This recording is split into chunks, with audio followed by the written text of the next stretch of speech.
Get pumped. Yeah. Groovy. Well, he does say groovy. See you References in to hell, Evil baby. Yeah. Dead. Fuck it. All right. That's the tagline. Fuck it. Fuck it. Get pumped. Welcome to I Hope You Suffer. Yeah, I'm just leaving that.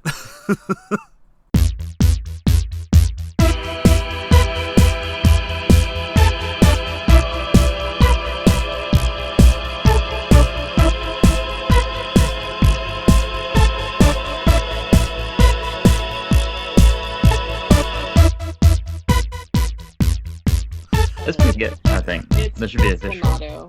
Yeah, that's the 2021 motto anyway. Full US release of this. Just fuck it, get pumped. That's the tagline. I hope that Blu-ray happens at some point. Yeah, me too. Because I want it desperately. Yeah, like this DVD didn't look bad for, what it is. No, it's pretty good. I forget that I have to set the subtitles to English. Oh, yeah. So I started watching the movie last night and was like, what the fuck? Why is it in German? Oh, right. Well, I was like laying in bed and I was like, I don't want to go downstairs to like put my DVD in. I was like, maybe I could find this streaming somewhere. And there's a stream on YouTube that's like all in Spanish. And so I was like, maybe I could piece this together. And I started watching. I was like, I don't know what's happening. I have to get up. Never mind.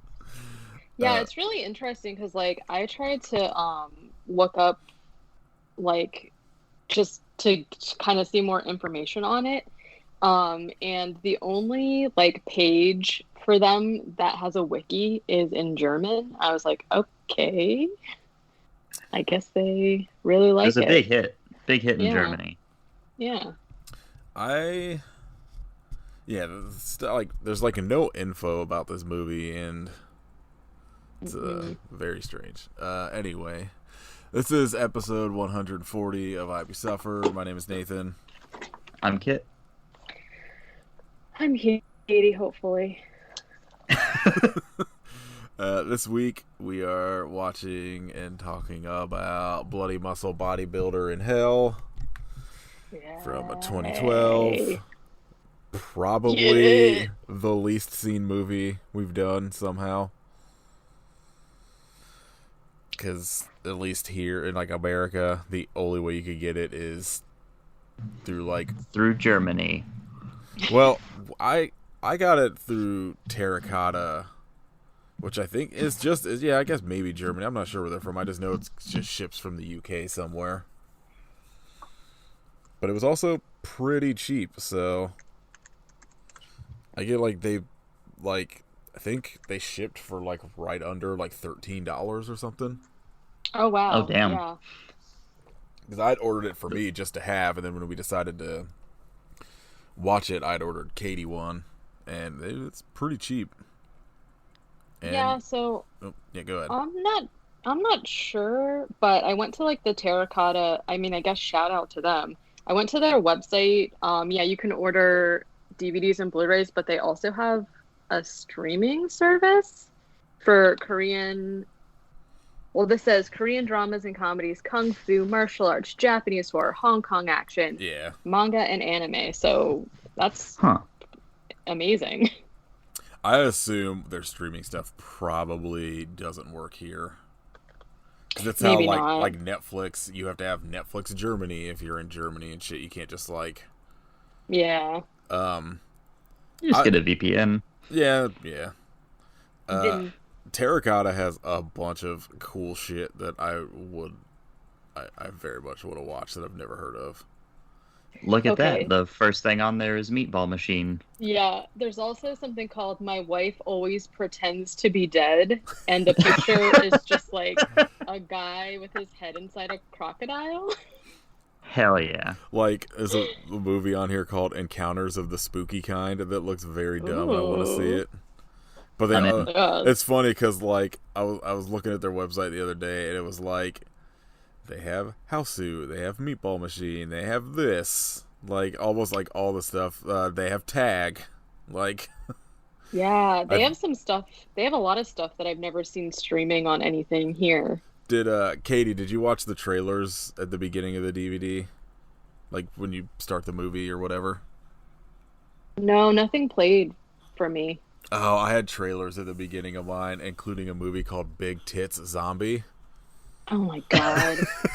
That looked I, so dumb, and Oh, I saw. that's the one that's advertised inside the DVD cover I was talking about last time, but it was like after we stopped recording.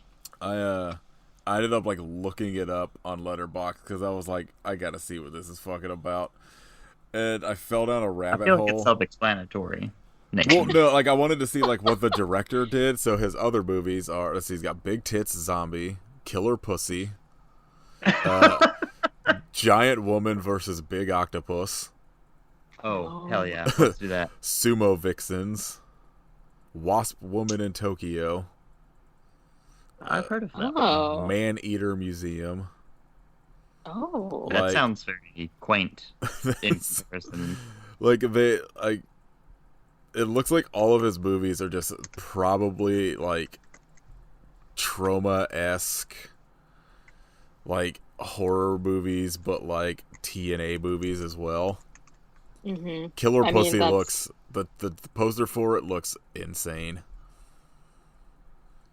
And I gotta figure out a way to watch it. And it's also only 60 minutes, so I'm in. 5 teenagers enter a deserted jungle and trespass inside an abandoned house only to be haunted by a woman with a monster hidden inside her reproductive organs. This is a great birthday week episode for me. Anyway, happy birthday to Katie. Woo! For, she's got a DVD of Killer Pussy on the way. Yeah, anyway, Bloody Muscle, Bodybuilder in Hell. I specifically, like, I think Kit had sent at least me, maybe both of us, a text. I forget when the news came out about that there was supposed to be like a Blu-ray release in America for this. And I like last summer, I think. Yeah, I remember like watching the A year ago. trailer and just being like, I have to watch this as soon as possible. And then there was just like no other news story, like nothing ever happened.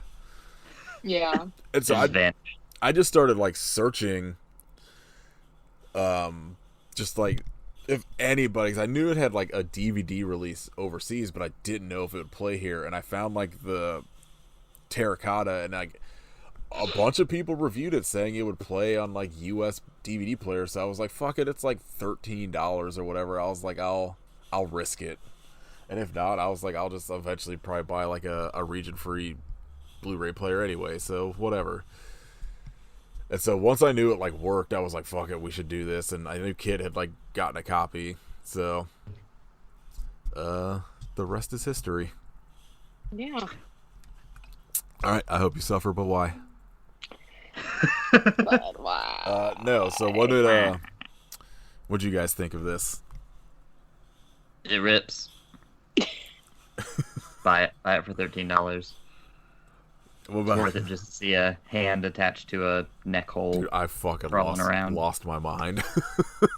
The best part is when he stabs the dude through the back of the head into his eye, and it pops out, and it goes and he goes back to pull in. the knife back, just- and the eye just goes right back. And he's like normal. What Yeah, he just turns around like, come on, man. What'd you think, Katie? I, to be totally transparent, had a really difficult viewing of this, so I'm trying not to hold that against it. It was really hard for me to pay attention because they're doing unscheduled construction on my building that was very loud. There's kids screaming, so I feel like it took me like 2.5 hours to watch this movie because I kept pausing it because I was like, I couldn't hear, like, for one thing, overall, I did really like this movie. I thought that they did something, like, first of all, just the movie itself is, like, so unique because it was filmed in 1995.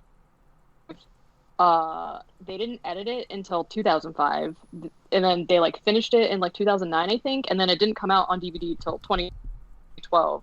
What? That's so crazy. There was, like, obviously no budget. The director who is Shinichi Fukazawa. There's like no info on him really, except for that he did this movie and then another movie called Violator, which I feel like I probably don't want to see. Yeah, he has like 3 short movies that were like I think prior to this. Okay. At least on like Letterboxd, it came up with like 3 shorts for him because he was the only person that had anything besides this on Letterboxd. Yeah, there's also like not a picture for him, so well, he's the main. I know that too. Right, so he stars in it, which is confusing though because they have him credited as Shinji, but his name is not Shinji in the movie. So like maybe that's the dad's name. I don't know. That part was really confusing to me because nobody has pictures or anything. Obviously, this movie is like 1,000 years old. And I knew that there wasn't really like a budget, so I was really interested to see like what they did because I think one of the things I like about older Japanese like horror movies is before they were using really any kind of like CG ghost kind of stuff. And I really like that. Like, I don't know. I liked the aesthetic of the movie. Like, and I really liked the soundtrack. It was like the like super pumping techno.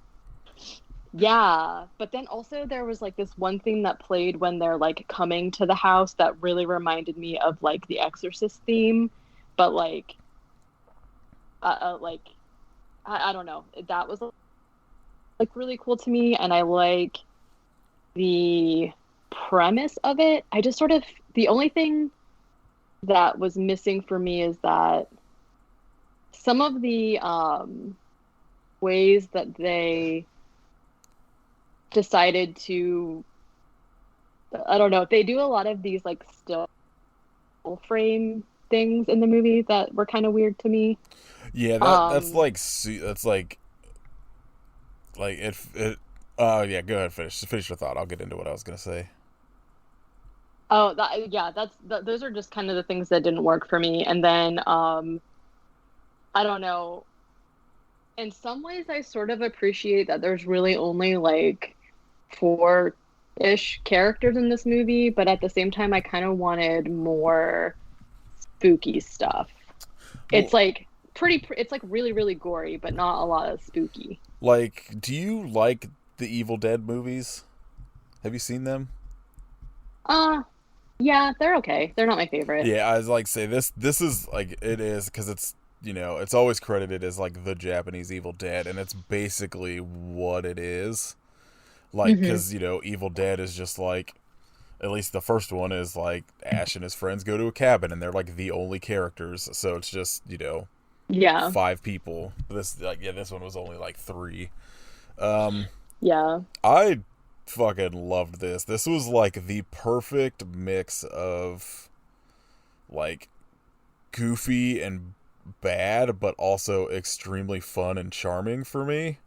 Like, I felt like the shit, like you said, that like the kind of like, you know, some of the effects would just be like a still frame that they would do like essentially like Microsoft Paint effects over that like I found extremely charming and shit that just like I miss from like first diving, like exploring just like whatever horror movies the like owl drugs down the street from me had. So like this hit me like perfectly, and only like 62 minutes, perfect runtime. You mean 2.5 hours? Perfect. Yeah, Katie got this movie Snyder should have cut. been 2.5. Yeah. It's a lot of slow-mo, so you know, like, it takes a long time to get through. At the first like 20 minutes of it, I was kind of like, all right, something needs to happen. Because it's got like the same thing that happens in like Evil Dead. Like, you have a long time before like things kind of go, and like, you know, long time relative in like the terms of the length of this movie. Like 20 minutes out of 60 is a long time.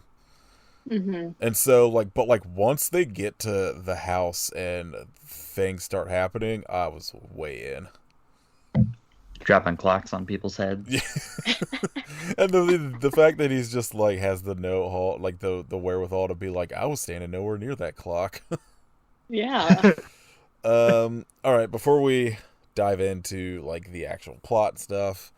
A Patreon shout out to Irene, who bumped up their thing from $2. Just get fucked and ripped, or whatever we said at the beginning. So Irene is now a $10 donor, so she'll be picking the bonus theme for after the animation one. Oh yeah. I've seen the list of ideas she had, and I am very in on all of them. Oh no. Now I think you'll be fine. It's not like movie about killer reproductive organs, though it might now. But yeah, thank you, Irene. All right, let's dive. Let's get pumped. Yeah, let's get let's fucked pump it and up. pumped. Pump up the jams. Ooh. I wish I could find the score to this, because I would just fucking put it in under the entire episode. Yeah.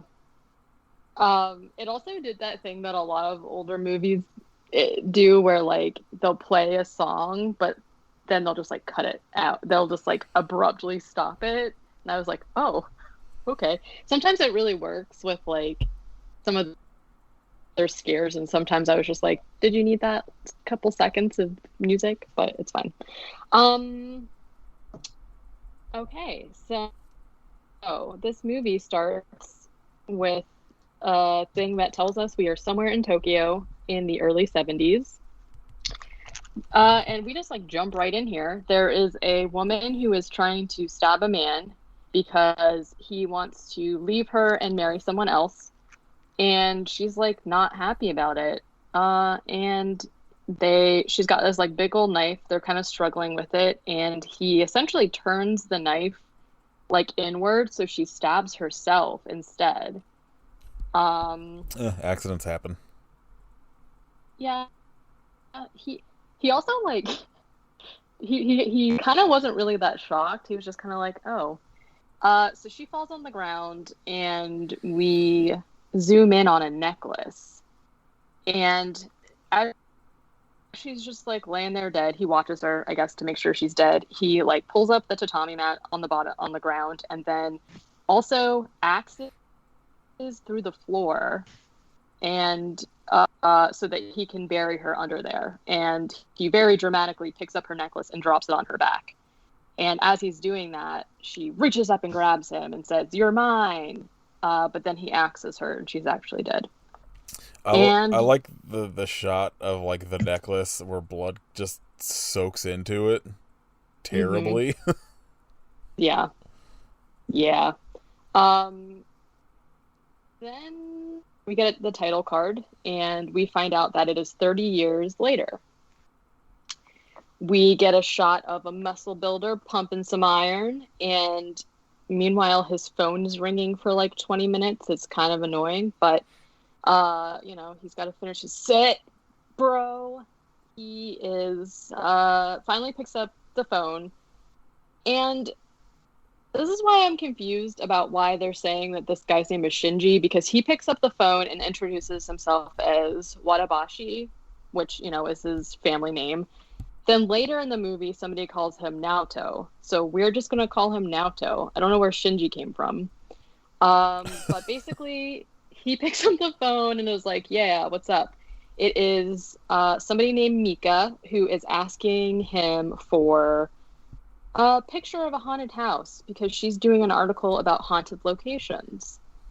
And he meets up with her. We find out that they used to date. And after they broke up, he quit his job and has just been, pumping iron for a year. So he's just been working out. Real quick, serious question.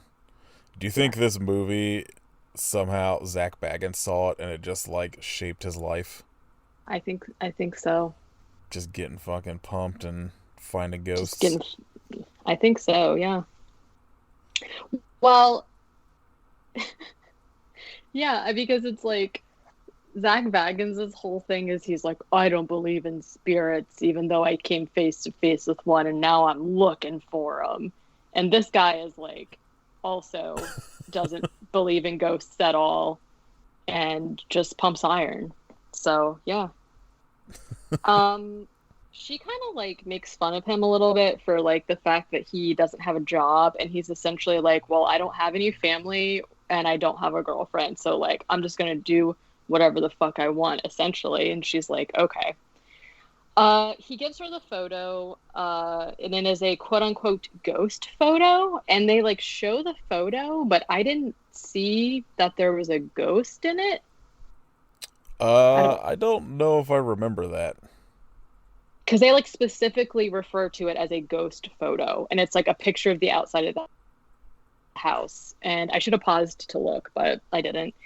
And she asks about the house, and essentially he's like, oh yeah, so the very beginning of the movie where the guy kills the lady, that was Naoto's dad before he essentially like murdered that girl and then married Naoto's mom. So the house belongs to his dad, but they didn't ever live in it. His dad just like owned the house, and it's just been sitting there for 30 years, I guess. And his dad also, his mom and dad have both passed, but we don't know why. We never find out why. So anyways, she's essentially just like, oh, cool. Well, do you think like I can see the inside of the house? And he's just like, fine. So they're in the car. We get a voiceover of Naoto, Mika, and a psychic whose name is Mizuguchi, who I am just going to call Mizu. They're on their way, and they kind of like talk a little bit. Like, he's talking about how he wants to turn the house into a gym, and Mizu's like, okay, that's weird. There's ghosts there, bro. And Naoto's like, I don't believe in ghosts, haha. And he's like really kind of haughty about it because he's like a skeptic. And so yeah, he doesn't believe in ghosts. It's fine. So they arrive at the house, and Mizu basically like looks up at the house, and he's like, something's watching us. It's evil. It hates us. And I was like, ooh. Mika is basically, there's just like a shot of them walking like through the grounds of the house, inside the house, taking pictures of the inside of the house. I really liked the way these like opening shots looked. Like, it did a really good job setting up like that it was like a creepy place to me. Yeah, I think they did a pretty good job of like working with the little they had. Mm-hmm. Like, like it's not like a fancy place for them to shoot. It's literally just like a house, basically. And they do like a pretty good job of making it at least like look like I don't know, like grungy a little bit, and kind of like it hasn't been lived in for a long time. Yeah, and it's also the thing that I like about it, and the thing that I like so much about like the, like The Grudge or The Ring, those kind of like the actual original ones, is that the house, well, not The Ring, but more specifically The Grudge, is that the houses look so like normal and plain that the idea of something just completely like evil living in it just to me makes it's just like a lot more powerful to me, that you see it just looking so normal. It's not like, in like American haunted house or like Gothic movies where it's like a big like Victorian house that's like already creepy looking. It just looks so normal, and that's what I like about it. Yeah. Anyways, they're inside the house looking around. Also there's like this shot of Mizu just like standing there, and he like turns and notices that there's like a cemetery across the street, and his face is just like, I don't know. He was just like, okay, that's not a good idea. It was just really funny. He looks concerned. They enter the house. They look around. There's this one room where there's just like weird drawings on the walls, and also a creepy doll. Y'all don't have weird drawing creepy doll rooms? That doll was the worst. Yeah, it was like it had like really wide eyes. Like, there's no way that this is a cute doll for a child. Like, the doll is also like propped up against a shovel, so that was creepy. But it was like, I don't know, there's this one poster that was like just a lady's like head, and then like other creepy drawings, and I was like, what? Not my choice of decor, so But yeah, just wait till you move. yeah, I know I can start fresh with my decor.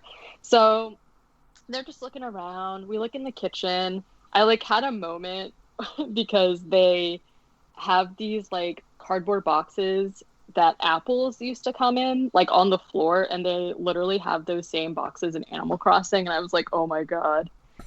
It was cute. So they finally make it into the murder room, as I'm gonna call it. Mizu like stands in there, and he's just like, okay, I can feel an ominous presence in here. I think it's a young lady, and she's got a grudge. So, of course he decides that he's gonna try and summon her. Why not? Naoto essentially like makes a show of thinking that this is all stupid. He's like fixing his hair in the mirror. He's like spraying it with hairspray and whatnot. And meanwhile, Mizu's kind of like going like, he's like channeling the spirit as you do. And somebody whispers, "Welcome home." And then a hand starts creeping over Naoto's shoulder. Mizu sees it and tries to like point, but a clock flies off the wall and hits him in the head. He falls on the ground, and right before he actually passes out, he sees a face behind Naoto, which I actually thought was really cool looking. Yeah. Because it wasn't like a whole body, it was just like a face. I don't know. It looked really cool the way that they did it. So a little while later, Mizu wakes up in the back of the car, because he passed out. And overhears like Mika and Naoto talking about how like the car won't start. Naoto's like, "Oh, well, why don't you just ask him to fix it? He's got special powers." Ha ha ha. Like, okay. Mizu is basically just like, "Hey, like there was a spirit in there, and I saw it. It was like a lady, and I'm gonna go back in the house alone this time. Like, don't follow me." And so he goes into the house by himself and sees that the creepy ass doll has moved and it is now holding something. So he takes it from like, no, bro. I'd have been like, see ya. I don't care how psychic I am. There's no way. So he takes it, and it is a bloody towel that has a knife inside. And we also see this like really quick flash of like a ghost lady face, which looked I can't cool. believe someone killed that towel. Yeah. Fucked up. Haunted Towel, the sequel. Ooh, there's no way there's not a haunted towel, a killer towel movie. Yeah, I'm looking it up now. Let's find out. Okay. Oh.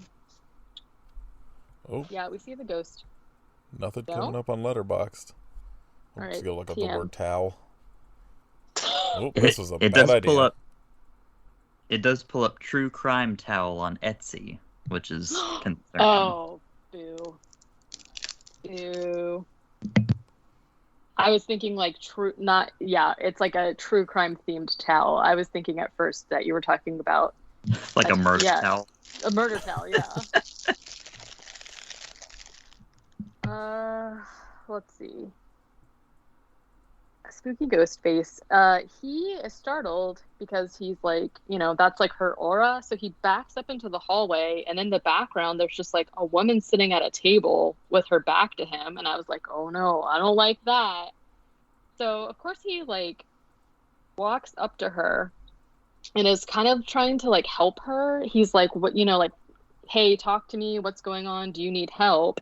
And when he reaches out to touch her shoulder, don't do that ever. That's bad. She turns around really fast and grabs him and is like, give me your body. And she's like a crazy paper mache lady. She's like got blood and her voice is kind of demonic. I don't know, the idea of like the special, like, they're not special effects. The effects of like the ghost entities in this are really weird, but in some ways they're kind of like they don't look like a real ghost, but like and somehow the idea of like a paper mache cast face lady is scarier to me. Like it looked just insane. I don't know how to describe it. Like that was some of the stuff that I found like the most charming about the movie, was just how like it was just like you could tell it was just shit they did to just make a movie, you know? It wasn't like, we're gonna make this as like realistic as possible. Like it looks extremely Crazy. fake, but it's fun. Yeah, because like, you know, there are some parts of this where the quote unquote ghost people just have like different colored skin, and that's what they did in a lot of the older movies. It's just like, you know, a black-haired woman with bags under her eyes and her face is blue or whatever. So the fact that they went, and especially on no budget, it kind of does look like he was like, well, I want to do something special. I don't really know how to do arts and crafts, but I'm going to try anyways. And just like bought dollar store stuff and did it. I don't know. It was jarring to say the least, because when she turns around, she's all crazy looking, you know. Anyways, she says, give me your body. And he's like, she takes the knife from him and stabs him. And they did this like thing where like they panned out and it then showed him and he's like by himself, and it kind of looks like he stabbed himself, which is kind of cool because it's like, is it in his head? We don't know yet. But he falls and she appears above him looking like normal, like she did before she was murdered, but also kind of freeze frame glitch facey. Yeah. I don't know how else to describe it. Freeze frame glitch facey. It's my new band. Yeah. All right. What kind of music is Math it? rock. We sound like Spine Shank. It's just that Berber Dang sound from the fucking Mudvayne song. It's just like, it essentially just sounds like Linkin Park with a lot of techno in it. Yes, the lyrics are all about like murder towels. Yeah. Linkin Park, but with fucking bass drops. I'm into it. So basically she's there, and she drops her necklace into his mouth. Pretty gross. Yeah, nobody wants a blood necklace in their mouth. Oh, especially a 30-year-old blood necklace. Yikes. I like fresh blood. Yeah. If you're gonna have it, it's gotta be fresh. Outside, Mika is like, it's kind of been a while, like, he's still in there. We should go check on him. So they go in together. They find the bloody knife in the glasses just like laying around, and they're like, okay, this isn't great. And then all of a sudden his body just like flops out of a closet behind Naoto and like falls on him. And he's like still alive, I guess, except that he is now completely blue. Like they've painted his face blue, and he's like kind of convulsing a little bit, and he's like, hurry, you guys need to leave while I'm still alive. And they're like, of course they just stand there and they're kind of like, what? And then he makes a choking sound, and the necklace comes out of his mouth on its own and then goes into his eyeball. So good. So hard. Why is there so much eye trauma in these movies? Because it's like it's an easy like gag to like freak people out, you know. Like it worked. I hated it. There's a reason like the eye and the splinter and like zombie is like one of like the most remembered things about that movie. Yeah. So basically it goes into his eyeball and he dies. R.I.P. So then immediately all of the doors like shut, the windows shut, everything locks by itself, and they're like, oh, that's not great. There's loud laughter, and Mizu's body just like stands up, and it's like, haha, I finally have a body, and I'm going to take care of you. I can't believe you came back here, and like basically like lunges at them. Mika runs, but Mizu kind of like catches Naoto and knees him in the balls. and also stabs him in the hand. And they're kind of like struggling up against the door. Mika comes up and hits Mizu in the back of the head. And it's kind of weird because like he is now dead and he's being possessed by the killed girlfriend whose name we don't know. But like the body can feel pain for some reason. So he's kind of like, ow. He starts choking her, but then Naota takes the knife and stabs him through the back of the head, which pops his eyeball out. And then when he like pulls the knife back out, the eyeball just goes back in, like we were talking about before. It's kind of like blue. Like that's what exactly it like looks that. like. Mm-hmm. I mean, that's the noise you make when your eyeball pops out and back in. So yeah. Blue. Then Mizu kind of like looks at him and is like, what? That was not cool. Naoto slashes his neck and he's like, he gags for a very long time and then finally it seems like he's died. I gotta say, top-notch acting marks to this guy who plays Mizu. yes. Because he spends most of the movie laughing, but it's pretty menacing. So Mika's like, okay, crazy, and goes to reach over for Naoto, but then Mizu reaches up and grabs him. They struggle for the knife for a while. They struggle into this like other room where Naoto sees that there is just like a full-ass nail sticking out of the wall for whatever reason. And he essentially just like slams Mizu's like arm into the wall so that the nail goes through his wrist and he drops the knife. The rule too. It looked very painful. Yeah. Yeah, pretty gross. I also have to say the sound effects in this movie were insane. There was a lot of squelching and like leaking of fluids and like it sounded, I don't know how they did it, but it sounded crazy. Yeah, I think like one of the easiest ways to make like kind of like a cheap horror movie and make it seem like grosser than it probably looks is to just have like fucked up sound effects. Mm-hmm. Like I would definitely encourage anyone making their own horror movie to not skimp on the sound effects, because that's the shit I feel that like makes it seem worse than, you know. Yeah. It's the special sauce. Yeah. You know, using special sauce to make weird goop sounds. Yeah, just get a bottle of special sauce and just jam your fist in there and squelch around and you're good. Fist away. Yeah. There's a video that pops up on Instagram every once in a while of somebody putting like a like a hot ass coal or whatever, like into like a bottle of mayonnaise, and it's pretty gross. Oh. I'm interested. It just starts like burbling and shit and like smoking, and it just sounds gross. Ew. Okay, keep that one in mind, everybody. So, yeah, he's nailed to the wall. He drops the knife, but then he like pretty easily just like pulls his wrist off the nail, also pretty gross, and starts like choking Naota out. Naota like ends up like kicking him into a closet, and he's like trying to shut the door, but Mizu's head and hands are there, so he's like slamming the door, and there's like blood spurting out of his head and shit.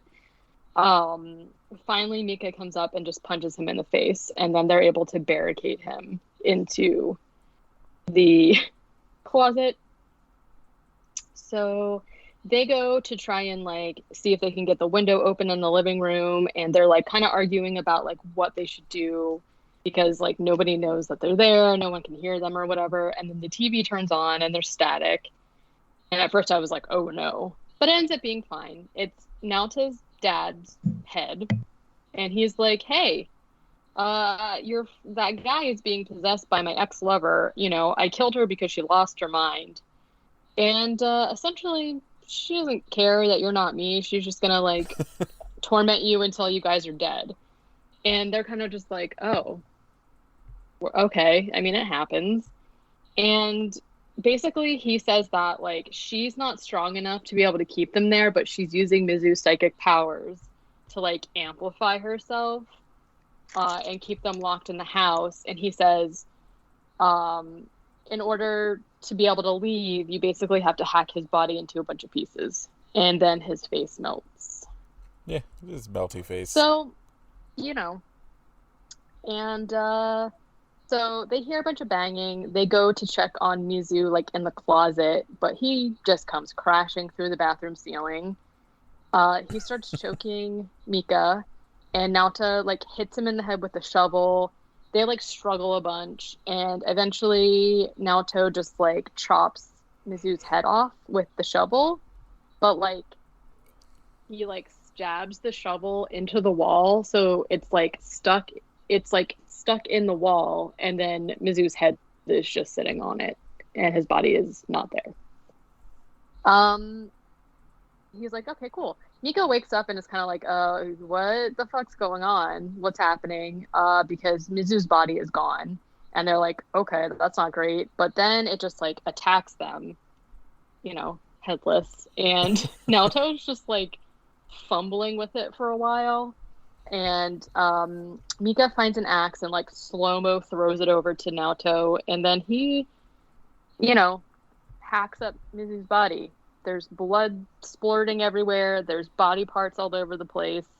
And they're like, okay, cool.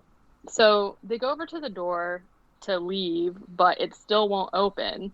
And then Mizu's head starts talking to them and is essentially just like, LOL, you can't escape.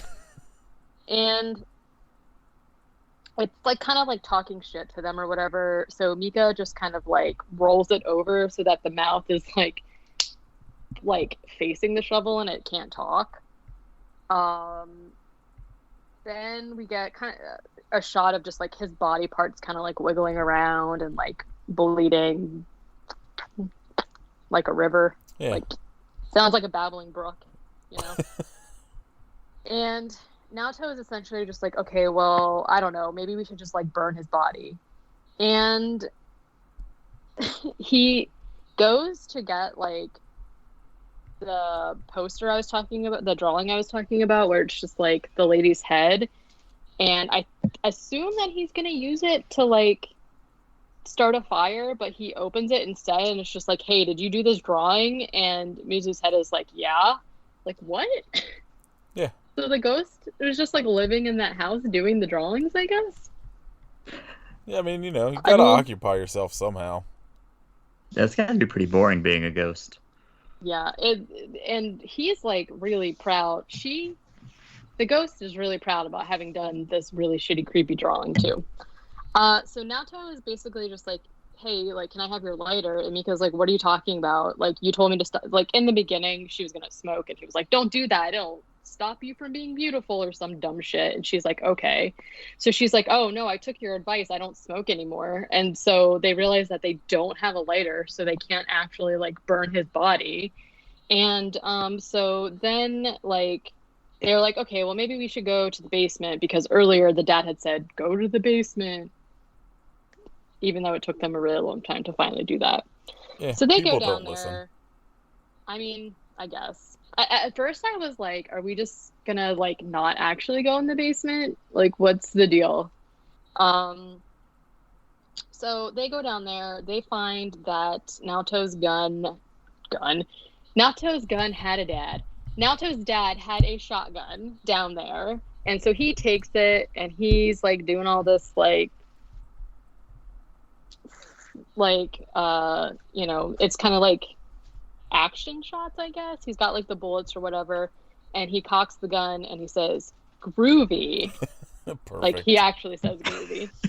I also it's like really dramatic. I liked that it came up with like the like Japanese translation of groovy as well, like on the screen. So I like when when you're watching something subtitled and it just like came up with the katakana, because it is like a foreign word. And so it's like, because it's in English or whatever, they have it up there. I thought it was pretty funny too. So they go upstairs. Mika is like, oh no, some of his body parts are missing, which is not the thing you want to hear. Because then like random pieces of Mizu's body just start like busting out of the walls and attacking them. Naoto is like fighting with one of his feet or something, and it keeps like kicking him in the face and shit. And a hand bursts out and grabs Mika, and when she like throws her arm up, Mizu's head is just like attached to the hand, so like the wrist is inside his neck. He's just chilling. And that's like my favorite effect of the whole movie. It's so bad, but I love it so much. So this part was pretty funny to me because they kind of go back and forth between like using a paper mache dummy head that looks very bad. It doesn't look like him at all. And they were using the same head when they were like showing his head on the shovel. So like whenever he was talking, it was like actually the guy just, like peeking his head out of a door or something like that. But when they were trying to show it without his body, it was like the paper mache head, and it just like switches back and forth. So that's what they were doing here. So essentially, when she picks it up, it's like, I don't know, the paper mache head. But then she like punches it a bunch, and it's like the real head maybe. And then it goes flying, and then it's like, and it like cries and like runs away on its hand, and it was like pretty funny. The way it was just like so like while that's happening, Naoto is still like struggling with this guy's foot, and basically it like knocks them over so that Mika finds the knife on the ground. There's body parts flying everywhere at this point. Naoto starts like shooting them out of the air. This was the point where I was like, this would make a pretty good video game. Like there was like a pretty fun Evil Dead video game on PlayStation.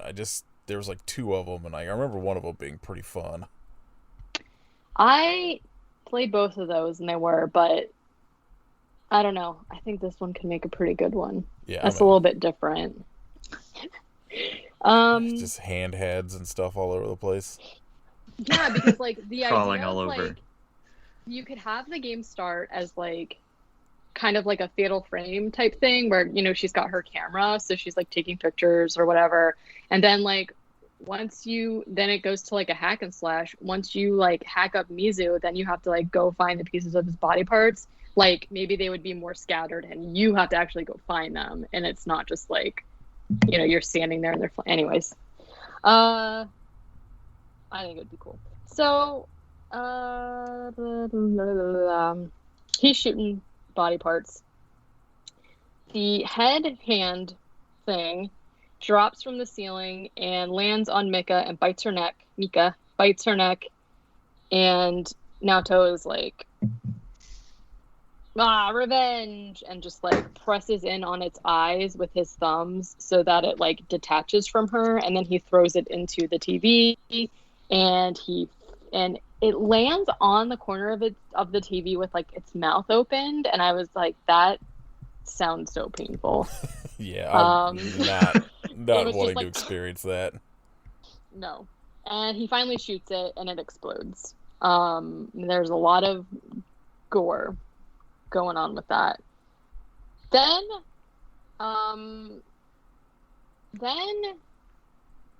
like Naoto hears a bunch of roaring, and he's like, okay, that's weird. And he looks in the kitchen, and essentially Mizu's torso sits up and is like, ah, and it's like mad, but like it doesn't have any it's like literally just his torso. There's no head or arms or anything. And Naoto takes his hairspray and throws it over there and shoots it so that the torso explodes. Yeah. So I think he kind of thinks it's over now. He goes over to try and wake Mika up, but we get a close-up of her flesh wound, her like neck wound, just gushing blood like a Gushers. And the house is still like locked up and stuff, and he's like mad, you know. He's like, what the fuck? What else do I have to do? Then we see that there's like a pool of blood all over the floor that kind of gets like sucked up into the floor. And also a hand bursts out from underneath the floor and takes Mizu's hand that's just, you know, laying over there. And there's like some eating sounds. And then the house rumbles and a skeleton person pops out of the ground. The skeleton person is like the first picture on IMDb. So if you want to, it's not like a regular skeleton person. It has like eyelids for some reason. Your eyelids aren't bone? Yeah, Katie, you got fucking weird eyelids. I got drip, man. Maybe that's why I'm so scared of getting my eye poked out. Yeah. You know how many things have poked into my eyeballs, but I just haven't made it because of my bone eyelids? Love my bone lids. Bone lids. Bone lids. So yeah, skeleton. I gotta remember bone lids for what we're standing this week. Love to stand bone lids. So, then we just get like a bunch of shots of Mizu's like chopped up body, and there's like blood and intestines like flopping out onto the floor, like plopping, and there's like pulsating happening.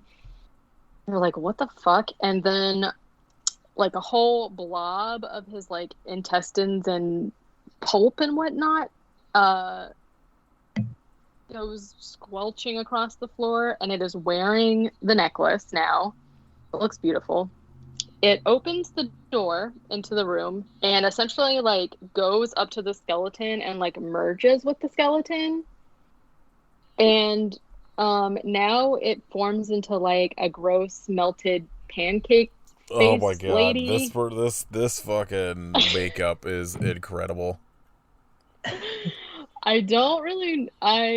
From there on, I was calling her the clay lady because I don't really know like how to. It looks like paper mache a little bit, like especially the hands, but it's so weird because like the proportions are so out of whack. It's also like maybe it's rubber. I don't know. Like It's kind of indescribable. If I can't find a picture of it online, I'll try to like take a picture of my TV with it on or something to post with like the episode, because it's one of the craziest goddamn things I've seen in a while. Yeah, if I thought the paper mache lady from earlier was crazy, and it's like on the actual DVD cover, like you see her, but the artwork is really good, so it doesn't really translate how crazy it looks. Yeah. And then it just has like this crazy ass like wig on also, and also its fingernails are just like, it looks like they just like put chunks of white clay on there and like didn't actually shape them as fingernails. It's just bizarre. So anyways, as this thing is kind of like coming together, Naoto is trying to like reach for the gun, but Mika stands up and just like rips a handful of his hair out. Not great. She's like blue now because she's like being possessed also, I guess. Yeah, from getting bit. Yeah. Gross. So Fair. She rips his hair out and punches him. So he like stumbles over to the clay lady, who grabs his face and just plants a big old wet one right there. Slips him the tongue. I don't think she actually does, but it's pretty gross. Naoto is like punching her, but he goes to punch her, but his hand like goes into her chest, like all the way into her body, and he's like, what the fuck? And just he pulls out like a wad of stuff, and she slaps him. She like backhands him to the ground. Then Mika just like grabs him by the crotch and lifts him into the air, probably doesn't feel very great. Yeah, probably not great. I loved the image of him though, like he's just like hitting his head on the ceiling light. It was like really funny. Yeah. He was just like, what do you do? So she throws him. He hits his head a bunch of times and like stumbles and falls down the basement steps. And then on top of that, once he lands, a pot hits him on the head. Don't know where the pot came from, but same place the clock like, did. Well, the ghost lady threw the clock at him. So he's kind of, messed up. He's just been through it at this point. And he hears the voice of his dad be like, go down to the basement. You'll find your true weapon. And he's like, oh, my true weapon. And he sees all of his like free weights and his dumbbell and whatever. And they're like glowing. And he's like, my true weapon ain't a gun. It's my muscles. And then he like literally just like hulks out of his shirt. And he's like roaring and flexing and shit. And he's pumped. He's pumped the fuck up now. So upstairs, the clay woman and Mika are just like eating parts of Mizu, because why not? And then they're just like, kind of like, delicious. And a weight just comes flying into the room and hits the clay lady in the side of the face. Naoto, they show this shot of like the door, and he's like standing in the door, but there's like light, really bright light shining behind him, so it's kind of like just his silhouette. And he does kind of look like Ash in this moment, because he has like, I don't know anything about working out, but he's got like a bag over his back that kind of looks like, in the silhouette, kind of looks like the shotgun or whatever. And yeah, I don't know what that's all about, because I've also never worked out, so yeah, can't relate. Yeah, he's all shining, and he's got his barbell. He does a bunch of like barbell tricks. He's like, like you would with like a staff or whatever, but it's a dumbbell. That's the right word, right? yeah. Barbell. Yeah. Dumbbell. What's Dumb a dumbbell? barbell. Is that a thing? Dumbbell's the shorter one for like one hand. Barbell's the longer one. Okay, yeah. So it's a barbell, and it's got weights on the outside, as you do, and he's like doing tricks or whatever. And the scene I thought was really funny, because he's like going like all out, and Mika and the clay lady are just like staring at him like, what are you supposed to be? And then he says, hey assholes, you ain't human. And then they start fighting. Naoto like eventually knocks the lady over on the floor and like stabs her in the head with the end of the barbell. And then he says, sayonara, baby. Perfect. And he yeah, his delivery is a lot better than mine. But I don't know, that's pretty good. Then he like steps on the weight so that it like squashes her head, and it's like Mika stabs him with the knife in like his calf or whatever, and then he calls her an idiot and smacks her and like knocks her out kind of, and then he sucks on her neck wound. As one does. Yeah, spits out a bunch of black goo. And he spits out a bunch of black stuff, and she's fine now. It's like when you get bit by a rattlesnake.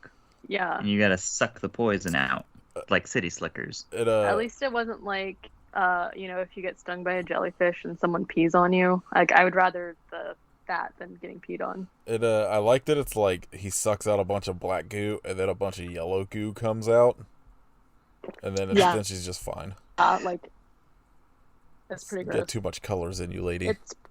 I know, yeah. Yep. But she's fine. I'm glad that he, doesn't believe in ghosts, but knows that you can just like suck out head hand venom to like stop your girlfriend from being possessed. I'll have to remember that one. It's good to know. Lady, yeah, I mean, these are the life lessons. This is Clay Lady is even though she got her head squashed, is fine. She gets back up and, picks her eyeball off the floor and puts it back in, as you do. Yeah. And just kind of like slowly lumbers towards Naoto, and he's like trying to take the weights off of the barbell, and it's kind of like funny because she's like walking really slow, but he's like really frantically doing it and like looking back at her as if she's like charging him. It was funny. And then this part's still a little confusing to me. I think he uses the bag that he had as a bow and launches the bar at her like as if it were a bow and arrow, which I don't think is a thing, but he does it. It goes through her mouth and like pins her into the wall and allows him to like crawl towards the shotgun. And like as this is happening, she's like trying to walk forward, so like she, so that the bar is just like going through her neck, like throat head hole thing. Well, it's like through her mouth, isn't it? Yeah. So she's like walking forward to like walk off of it essentially, which is gross because it's a very long pole. And meanwhile, her intestines shoot out of her and wrap around his ankle. And this was my least favorite part. It was very gross. This entire thing is really concerning because this is one of these stop motion, like the things where they like freeze frame it or whatever. And so the thing shoots out and freeze frames around his ankle, but his like wound is still also squirting blood and like going like making a noise. And so the whole thing, I just was like, what is happening? So he like reaches down there and literally just squeezes the intestine apart, like so that it detaches from him. And I don't know what that thing was made of, but wow. I'm assuming wet paper or bread. Oh yeah, maybe bread. It was not great. Gross, and I did not enjoy it. Yeah, I didn't like it either. The clay lady walks forward enough so that the bar is no longer like pinning her or whatever. She's free. She goes after Mika, who is like free now, and the necklace like starts coming out of her. But then Naoto shotguns her to pieces until I guess she didn't come all the way free. She's like at the very end of the stick because then when he shoots her to pieces, it's literally just like her head left on the stick. And he says, "See you in hell, baby." And then he shoots her head and there's blood everywhere. It explodes. The head on the stick also looked very weird. Because it was clearly like not the mask that they were using before. It was like another paper mache head that looked very different. So, whatever. Blood everywhere. Then the body parts that are just scattered everywhere. Mizu's body parts, her clay lady body parts are just everywhere, kind of like wiggling and sizzling. And then eventually they disappear. But we see that the necklace is still there. So I was like, what? So they decide that they're going to go try the front door again. Mika's fine. He is mostly fine, just got knocked around a bit. So there's like this dramatic moment where he goes to try the door handle. And then I thought this part was really cool because there's like this really intense kind of like music. And then as soon as he turns the handle and the door opens, the music just like cuts. Because at first you're like, oh my God, it's not going to be open. But it is open. They open the door. There's like this long shot of them kind of like hobbling out with like this really nice music playing. It's like, oh yeah, nice ending. But then it pans back over to the house and the front door opens and there's just a huge fucking face there. Yeah. And then it's the end. That's how Evil Dead 2 kind of ends, right? Was that the one that's got the giant face that comes in? Yeah. Yeah, so that makes sense. What year did that come out? Oh, well before this. 87? Okay. Yeah. Okay. Something like that, because I feel like Ash vs. Evil Dead maybe was around the time this was being filmed. Okay. Or not Ash vs. Evil Dead, Army of Darkness. Yeah. Yeah, Army of Darkness came out in 92, so that came out right before this started probably being written and all that shit. Or, like, they probably came up with the idea after watching all three of them.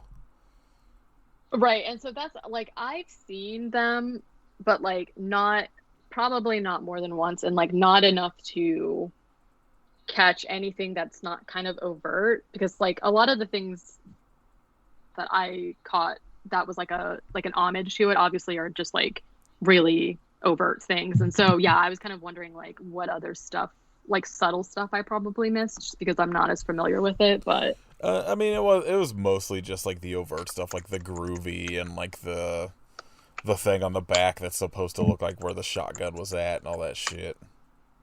It's like a brief Raimi cam. I don't remember what it was. It was like a knife or something where the camera was like attached to it and you see it kind of like first person perspective. Yeah, I assume like the head on the shovel was kind of like a reference to like whoever it is that gets their head like smashed off with the shovel. Like there's like a couple things, but it's like I don't think there's anything that's the kind of like super like low key. Everything's sort of out there, and like, you know, like you should be able to pick up on it after especially if you've seen the movie like more than once, I guess. Yeah, it looks like 81, 87, 92, so yeah, they were all out already. That means we should be getting a series soon to follow Ash vs. Evil Dead. Yeah, I would love that. Bloody Muscle Bodybuilder in Hell, the series. I would love to see like more. I don't know, like we said, there's not really much info on this director, so I don't know why they stopped or if they're alive even, I guess. But I would love to see something with like maybe a little bit more of a budget, just to see. Like, still, I would love it to all be like practical effects. But honestly, what I want is even like them not even making another movie. What I want is for them to eventually release the Blu-ray, but I want a fucking documentary interviewing the people from this movie. Like, I want any kind of info on like how and why and all that shit. Just anything about this movie, because this is. I feel like there's got like, it would just be fascinating to like hear like why it took them 20 years to finally like start editing it and all that shit, you know? Yeah, because it's kind of like, I mean, this movie, he is obviously just like a labor of love in that he pretty much did, you know, the writing, he like pretty much did everything. And I wonder what was the thing that finally made him be like, oh, okay, yeah, let me just distribute it so people can actually see it. It's probably like I started a family and then, you know, they all moved out and I was like, well, time to get back to work. I mean, honestly, that's probably accurate. But yeah, and here we are in 2021 watching this movie. Yeah, like I said, like 2021. Yeah. I don't know, man. Like this was definitely, I think, like this has to be the one that's got like the least amount of views, like that we've covered. Like, I feel like even shit like Tsunami and Somnium probably have been seen more than this, which is unfortunate because this rules. And yeah, the one that came to my mind was like Pigster, maybe. Let's see. You know what's funny? Wild Eye Releasing is the company that was supposed to do the Blu-ray for this, and they are the company that released Tsunami. Go figure. Yeah, it checks out. No, at least on Letterboxd, Pigster has less people logging it than this, but okay. I mean, like, essentially you have to buy the DVD to watch it, so... Yeah, at least in the U.S. I mean, I guarantee you this is probably on, like, some, like, you know, like, illegal downloading sites. Like, I'm sure it is, but I was like, Who would ever do such a thing? I could spend 13... You wouldn't download a car, would you? Yeah. I was like, I could spend $13 and watch it, or I could riddle my computer with viruses and watch it, so I'll just spend the $13. And then watch it like dubbed in German or something. Yeah. Yeah, you can learn German. It's the best way to watch. Why not? Yeah, this rules. Everybody should try to watch it. It was as opposed to Yeah, especially like a lot of the if you movies. like campy Well, I stuff. was gonna say, as opposed to like a lot of the movies that we watch, that even the ones we like, sometimes are still like a chore to watch, like to get through. Like this is like pretty quick moving. It's really like it's only an hour long. It's extremely fun. Yeah, watch it. Delightfully bonkers. All right, Katie, news. I don't really have any. What the hell's happening? I don't really have any. Oh, I thought you said I'm really having, and then stopped talking. I was like, what? There was there was a news story that I was like, I need to remember to bring that up, and of course I did not write it down because I was not home when I thought about it. Oh well, I'm sure it wasn't important. Yeah. Is it about Mortal Kombat Hallmark ornaments? Ornaments. No, Yeah, but I is did that see that. actually going to come out this week? I don't know when they're being No, like the the movie. movie? I don't know. We'll see. It better. I'm ready. Yeah, I'm tentatively ready. I think it's sort of weird that so Hallmark is coming out with like released their dream book where they announce like their new ornaments, and like the only one from Mortal Kombat is Sub-Zero. It's kind of weird, but Yeah, you think it'd be I like guess that makes sense. Scorpion, but the thing It that's should like weird to me too, though, it's like being released with like Winifred from Hocus Pocus, 11 from Stranger Things, and then like a Masters of the Universe castle. So it's like, I don't know. That just seems like such a weird array of things to release together. oh, Meg 2 is happening. Yes, the guy who did Kill List, Ben Wheatley. Yeah. Wait, So that should be apparently weird. he wants to direct a Doom movie as well. Deal. Dune or I'm in. Doom? Doom. Yeah. Oh, I remember what I saw. Live action Rock'em Sock'em Robots movie with Vin Diesel attached. What? The only live action Vin Diesel movie I want is Street Sharks. Yes. I want him to get back to his roots. Hawking the toy. I hope this Rock'em Sock'em Robots movie is literally like they have to like just. It's like I hope they look like the actual game, but they're just giant. They better. Big fucking red robot. What if Vin Diesel's the robot? I mean, They just like stand there throwing uppercuts. I assumed. And that's it. I wonder if they're gonna do it like a Gundam type thing or like Pacific Rim where they're like inside the robot. It's gonna be something fucking stupid. What if whenever their heads get popped off, like when it goes bing, the people's heads rip off or something? Do you remember? Like, I think it was when Battleship came out, people started making, like, fake posters for, like, other board games that would be movies. Mm-hmm. And Yeah. I really think that, like, somebody saw those and was like, we should actually do this. Because the only one I remember specifically was Hungry Hungry Hippos, which I'm on board. Make Hungry Hungry Hippos as a horror movie. But, hippos are terrifying. I have legit nightmares about being chased by hippos. yeah, they will murder the shit out of you. They got them big old teeth. They just are like, no, you're dead. All right. But go ahead. They're I cute did to watch also- eat watermelons. What? Oh, yeah. But then if you imagine that's your head, it's like, Oh, I do every time. Like, man, that would suck. I do that, but only when I'm watching Gallagher. at least, at least it would be pretty quick, I think. I did also see that Snoop Dogg is like was added onto this like vampire movie the that Netflix Netflix is doing. But I don't know, there kind of really didn't seem to be that many details about it. So I'm like, vampires are like all over the fucking place right now. I really wish instead of a different one, they would just do like another Vampires versus the Bronx. Because that was fun. And just throw Snoop Dogg in there and you're gold. Yeah. All right, you guys watch anything good this week? Probably. I feel like I did. I feel like I texted y'all about it, Did but you I don't watch? remember what Did it you watch was. Jujitsu yet? I didn't No, I know. meant to. Oh, as well, yeah. Those... Jacob's Wife was the one I was thinking of. Oh yeah. That's pretty good. What about you, Katie? Did I watch anything? I started You just watched watching The now. Construction Crew. Yeah. Yeah, essentially. What did I do all weekend? Well, I got my first shot, my first dose, getting it up in there. So I feel like Saturday didn't count as a day I lived, because I was extremely tired.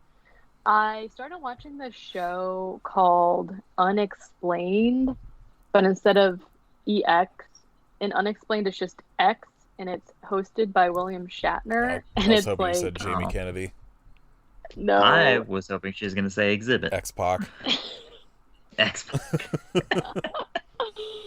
And it's basically just like a serialized show where like each episode is something different. So sometimes it's like UFO, sometimes it's haunted places. But the best thing about it is that like at the end, he's always like he says something like, "Are aliens among us, or will they always remain unexplained?" Yeah, And that he has to checks like out. say the show title. It's just, and he looks so like he looks into it. Like I don't know, it just was something for me to like throw on. And but there's this one episode which is like people who remember their quote unquote remember their past lives, and I like love those stories about kids who are like 5 and they're like, yeah, I fought in the war, and it's like, what the it's crazy. So I'm pretty sure that's all I watched. I watched Hubie Halloween for some reason. Yeah. Surprisingly, It's a decent movie. yeah, it was Yeah. like pretty fine. I laughed very hard when Hubie comes home and gets scared by the witch, like the moving witch next to his fucking door, and like I think he like throws something at it and knocks its head off. Steve Buscemi, Yeah. always good. The Boosh. Yes. Just Everything involving the Boosh. I also like Tim Meadows in it a lot too. Yeah, it was fine. And then I watched, I think it was a French movie, maybe German. It was a movie called Girls with Balls about a all-girl volleyball team that gets like stranded and starts getting like picked off by these backwoods killer people. That was It was not great. It is French, yeah. It like, I don't know, it was interesting, but it was like a horror comedy thing that like I don't feel like the comedy really worked in it. Yeah. So don't watch that. It was on Netflix. Don't watch it. And I think that was it. I watched like an Eric Andre stand-up thing too, but that was fine as well. Oh, I watched this show called The Great North. And it's like an animated show that kind of looks like the same kind of animation as Bob's Burgers, but it stars Jenny Slate, Nick Offerman, Alanis Morissette is a character in it. She like plays herself in it, and also Will Forte is one of the main characters. There's like some other people who are famous in it too, which I had never heard of, but I guess came out this year, and it's kind of funny. It's basically just like about this family that lives in Alaska, and you know, it's a family like type. It's about this I don't family think and I'll their be... family. Well, it's just like I don't know. I don't. If you're just like trying to watch something, whatever, it's kind of cute, I guess. All right. Shout outs. Kit, you want to go first? Sure. I don't know. I've been playing a shitload of Hitman 3. If you have an Xbox or a PS4, play Hitman 3, because it fucking rules to poison people with fish. Ooh. Oh, that sounds weird. Well, it's You're like, a hitman. You gotta You have a white sneak fish. in to like. Is it like the sushi one? Yeah, so like there was a mission in like Dubai in a hotel, like uh it's basically like a knockoff of the Burj Khalifa building, and you sneak in and you can just like sneak into the kitchen and poison this dude's fish, so his personal chef will take it to him, Oh, eat it okay. and kill him.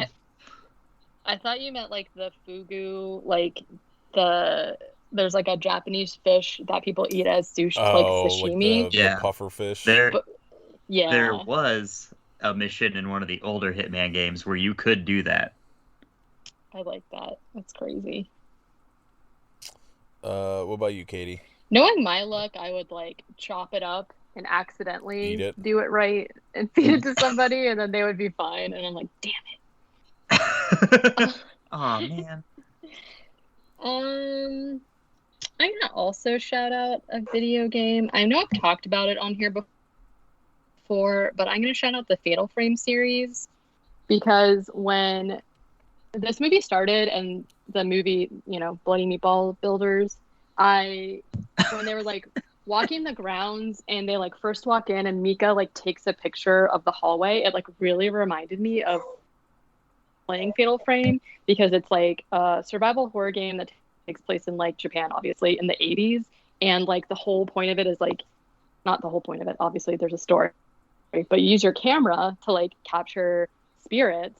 And it's really scary because you don't have like, so the people who developed it were also like, did development and stuff for Silent Hill, which obviously Silent Hill is really, really popular. And but unlike in Silent Hill and unlike Resident Evil, because both of those series are like super critically acclaimed, and Fatal Frame is ranked with that, but like unless you're into, I feel like specifically Japanese horror games or JRPGs or anything like that, like Fatal Frame is not as big. And I think the only reason is that like there's no hack and slash components, whereas like Resident Evil, you get to shoot zombies and like whatever. But it's like a passion project for them because one of the duo, like the two guys, one of them like developed the idea for the game because it was like based on and inspired his own like experience in real life, which is crazy. And then also he's really into horror, of course. And so it is scary because it's like you feel like you're like walking around looking through a camera and the spirits like pop up and you have to like capture them or whatever. And it's like creepy because then they also did this spin-off game that is called Spirit Camera, which is for the 3DS. So it's like a little handheld and you actually like it uses your camera's like 3D gyroscope situation. So you're actually like moving the DS around to like see things and like see ghosts and stuff. And it's really creepy when you're just like by yourself playing and it's like nighttime. So I know you can definitely get that one on eBay. The other games, I think there's like newer versions that you can get for like the Wii, and then the other stuff is on like PS2 and Xbox. So those might cost a little bit more, but like, I don't know. I think they're really good and definitely worth checking out if you're like into Resident Evil and into Silent Hill, but you want something that's kind of like those two games. I mean, it's not really like Resident Evil, but you know what I'm trying to say. I feel like people definitely need to give it a chance. Just play House of the Dead. No. Typing of the Dead. Yeah. That's the one. I'm gonna shout out. There's this band from Australia called Dr. Colossus that are a Simpsons themed like stoner doom band. They are very good, but they have a new album coming out called "I'm a Stupid Moron with an Ugly Face and a Big Butt, and my butt smells and I like to kiss my own butt."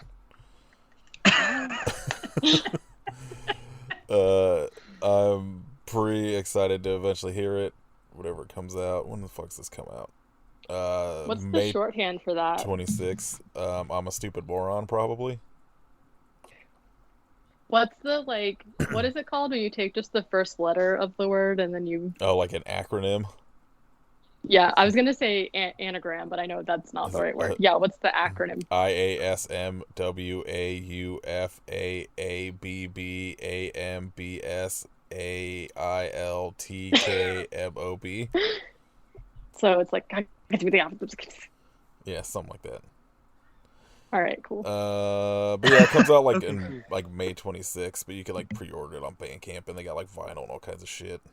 It's the cover is I guess supposed to be Sleep. I don't know. It looks very Doony, but it just looks like the Dope Smoke, like a rip off of the Dope Smoker cover with Otto and Barney on it. Nice. So check that stuff out. Next week, Turbulence 3 Heavy Metal. Oh my god. Yeah. I'm going to try to watch the other Turbulence movies as well. What is this on? Tubi, I believe. It was on something free though. I know that. Okay. That looks very stupid about a quote-unquote death metal band playing on an airplane.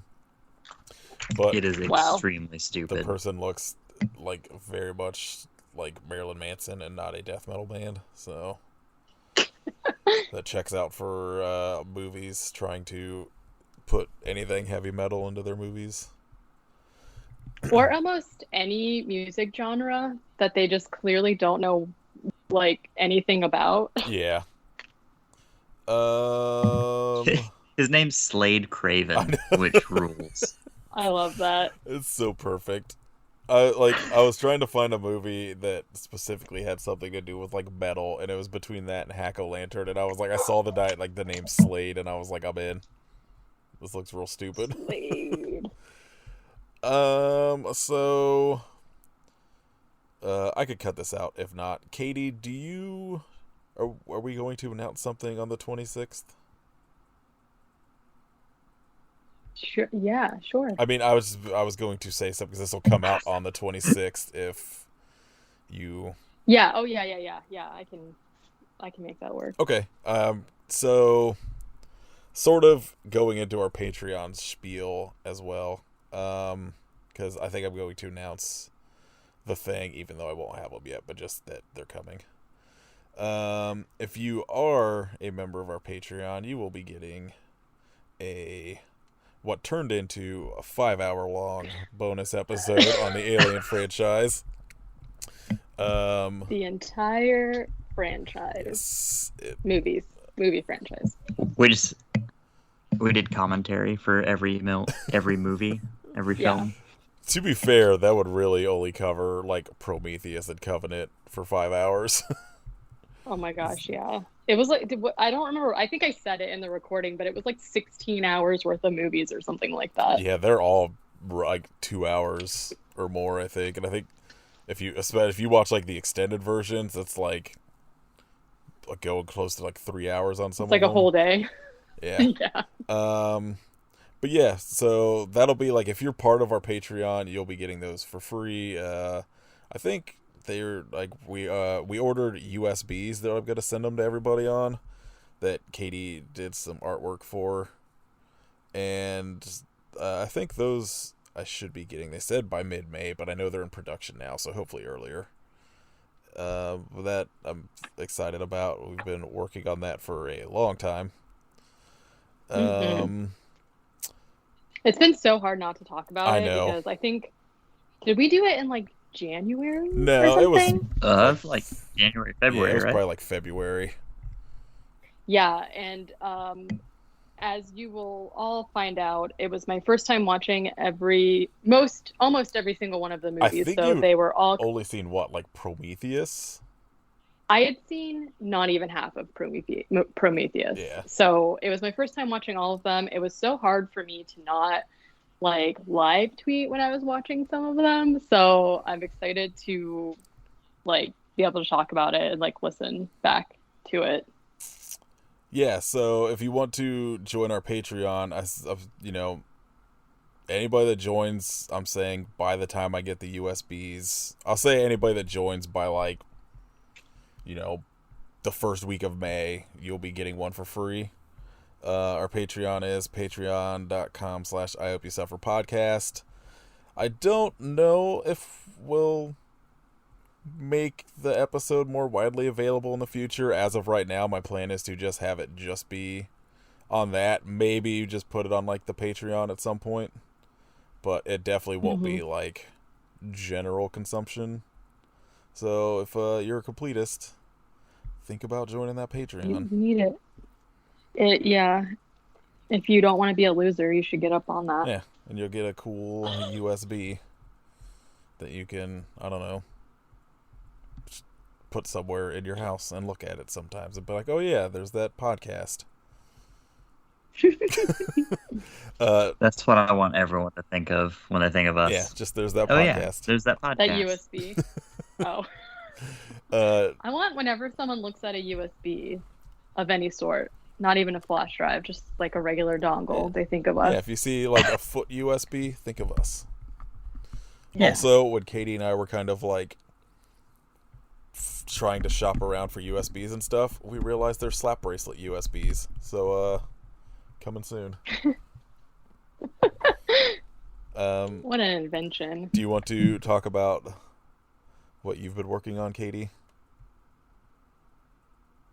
I don't know how much I can say about it except for, so we have the USBs that are going to have a really cool design that I'm sure we'll just put a picture up. It's kind of simple, obviously, because it's USB, but it's got a cool picture on it. And then whenever we announce that, actually, this episode comes out on that day. Yeah, right? I was going to post about it on the day. Okay. Yeah, so if you're listening to this and you haven't already seen it, we'll also have a I Hope You Suffer Alien t-shirt of some sort, and other stuff that we will just like post pictures of. So if you're somehow are listening to this like early and you haven't been on social media, go look for that. Yeah. Thought it was about time we had some new merch. So my guess, because I haven't seen it yet, I'm gonna say it's Alf. And not from the movie Aliens. An Alfian. Yeah, it's Alf, but there's a second smaller Alf head inside its mouth. it's like when the xenomorph was a dog, but Alf. I'm in. It's a puppet instead, yeah. But yeah, I'll post about that on the day this is out and all that shit. So, be following us on Instagram at I Hope You Suffer Podcast, because you should anyway.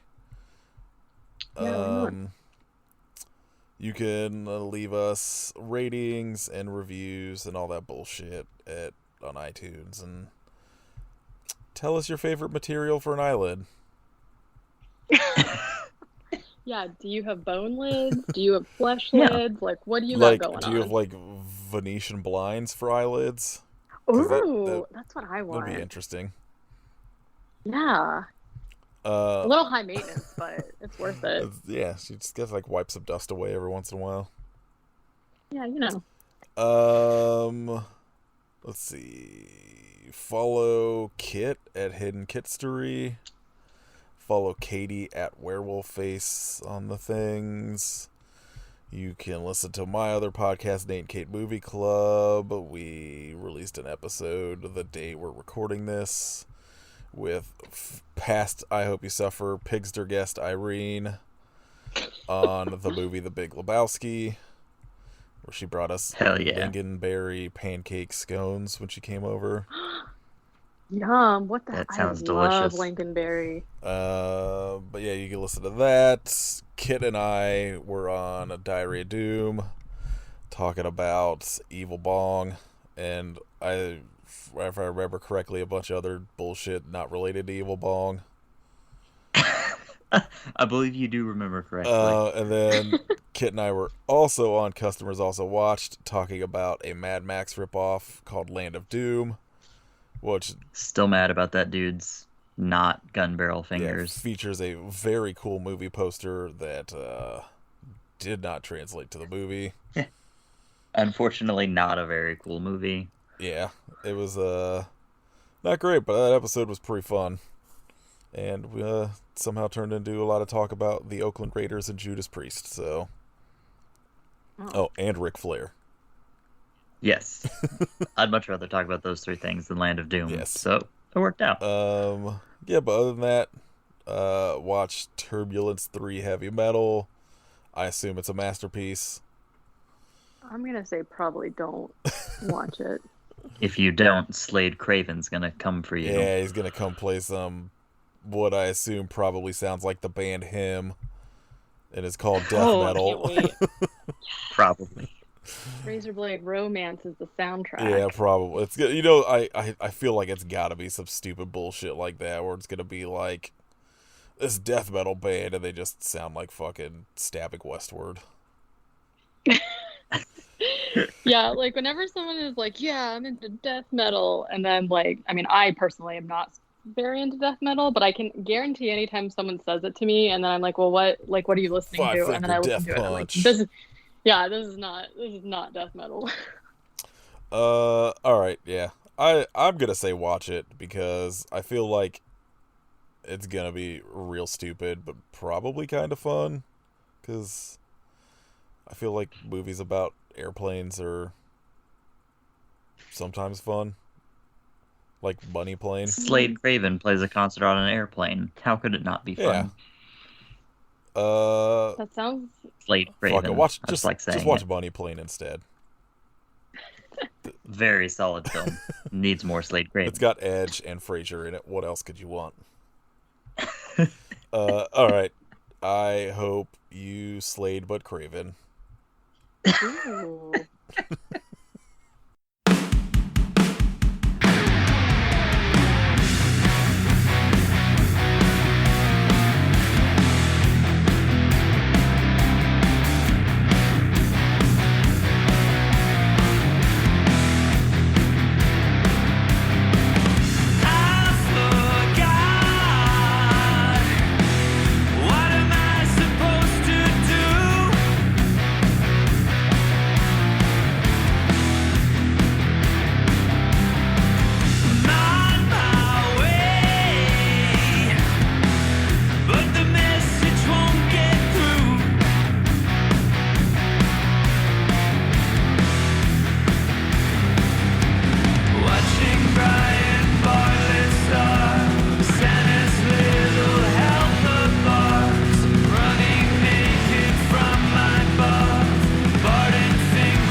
Jerry the cowboy,